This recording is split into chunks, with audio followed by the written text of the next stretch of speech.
What is the future of Etsy and print on demand? There's a lot of questions out there that are swirling around, and we've addressed them here in past videos. And really, what I want to do here is I want to just get right to it and talk about, is Etsy really going to allow print on demand in the future? And what does this mean for people that are handmade sellers? Is it going to hurt them? And Chris, I would love it if you would just give me a rundown. What is the beat on the street, and what are people saying, and what are people nervous about? What do people need to know about this whole print on demand in the future with Etsy? Scott, the simple fact of the matter is that print on demand is not going anywhere on Etsy except for up, I guess we could say, because we're going to continue to see sales of print on demand products increasing. And I know there's a lot of people, especially that started off as old school, I guess we could say, Etsy sellers in the handmade community that don't like print on demand,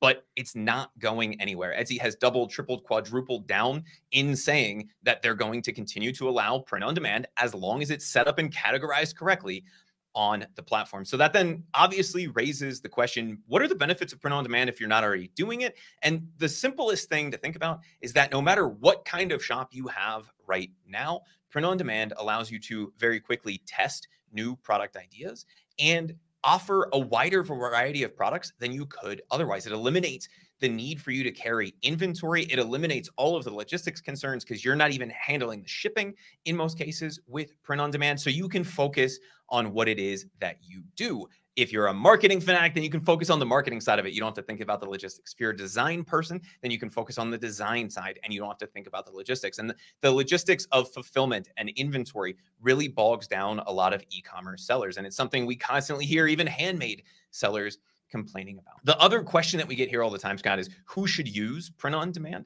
And the answer here is everybody. Now, obviously, if you already have a print on demand shop, you're already using it. But the other two categories people tend to fall into inside of the Etsy ecosystem would be handmade sellers, people who are making things by hand, and digital shops. And we've ranted and raved in the past about how digital shops should find a way to add in a physical component to their product. Not only does it help you stand out, not only does it help you earn more per sale, we all know digital products make a high margin percentage, but a low margin dollar, right? A low dollar margin because you're only able to sell for $6, $7, $8, $9. And so if you make 95% of that, cool, but it's still only $8. By adding in the physical component, you're able to sell $30, $40, $50, $100 products and make $20, $30, $40 per sale, depending on what it is that you are selling. If you're on the handmade side, looking at who is buying your product, taking a step back, finding other products that they could also buy in addition to the thing that you're making by hand, and serving them those products through something like print on demand makes a heck of a lot of sense. It eliminates the worry about having one stream of income through one product. It allows you to sell more to more people, and it allows you to make more money without you having to have all of the inventory and figure out the new process for the new products that you want to add on. So if you ask me, anybody selling in the Etsy ecosystem should be looking at print on demand and considering it heavily to add into their shop, be it one extra product or be it the entire foundation of the shop that's coming from print on demand. Everybody should be looking at it. And I think any business can very easily leverage print on demand inside of the Etsy ecosystem. And the last question that we always get about this from people who are thinking about print on demand or aren't sure if it makes sense in their shop is, what types of products should I add in to my shop? If I'm going to add a print on demand component, or I'm just getting started and I want to make print on demand the foundation of my shop, what should I be looking for? And the answer here is, it depends, right? I'm not going to tell you to just sell dancing avocado mugs, although I would love more options for dancing avocado mugs. The real secret here is to find more products that you can sell to your audience. And instead of looking at high volume, low margin products, like you'll often see shouted out in these videos where they say, hey, sell this one mug and you'll make $20,000 this month, but you have to sell 40,000 of them to be able to do that because you're going to make 50 cents a mug. The approach that we like, especially because we're using the niche-based approach, is to find higher margin products. So products that we can sell for more money, meaning we have to sell fewer of them.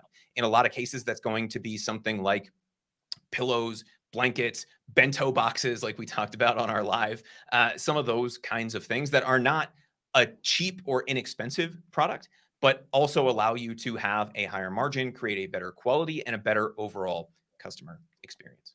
I've got one thing I'm going to throw back to you.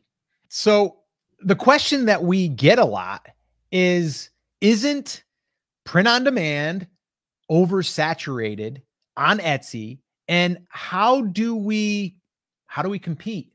Is it just so saturated that it's not even possible? And should I be even considering selling on Etsy now that, well, this whole print on demand thing is blowing up? Chris, I would love your thoughts as far as what should we do? Is it oversaturated? Can someone actually come in and get started if they're new? What's your thoughts? Yeah, I think that if that's the question that you have in mind, I think you have a misunderstanding of how Etsy works, right? Print on demand is not a niche. It's simply a type of product. And anytime you're coming in, whether it's going to be handmade, whether you're looking at digital, whether you're looking at print on demand, whether you're looking at starting a Shopify store, what we need to think about is the niche based approach. Now, in the case of something like Etsy, Scott, it's very easy for us to be able to create and understand what that niche is, because we have tools like Everbee to be able to go in and look at the demand that exists inside of that niche. And I know the stereotypical one that we use all the time is bass fishing.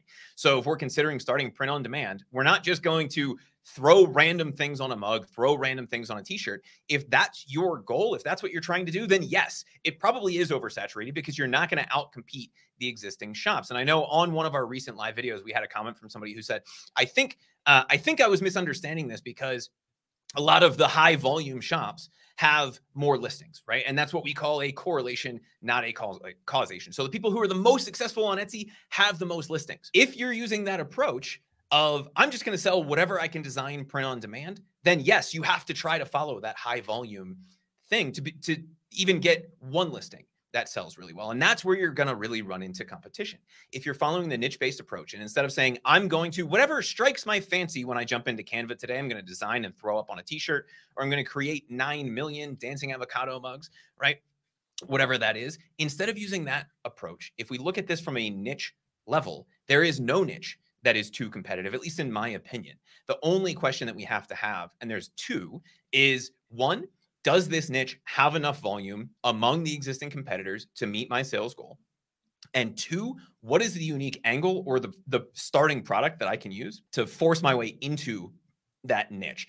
And I think the example we use here pretty often is the wedding niche, right? A lot of people would say, oh, the wedding niche is overpopulated. There's no way you could create a store. And yet we see new stores being successful and popping up in the wedding niche all the time. How? Because they're finding a product that people are buying for weddings. And I think the most recent example we shared was like wedding pajamas, which I didn't know was a thing. I don't really understand the whole wedding industry. I'm just going to be honest, right? Like I just don't get it. But they started selling just wedding pajamas. And then you can add in other wedding related products, bridal party things, groomsmen's gifts, the full wedding day planner, right? Once we get our foot in the door and we know that the people who are buying from us are interested in the wedding space, then the competition within Etsy search itself becomes less and less relevant. And it becomes about capturing that buyer. And if we can get somebody to buy from us once, the data shows us that we can get them to buy from us again and again, whether it's on Etsy or our own website. We just have to figure out how to get in the door.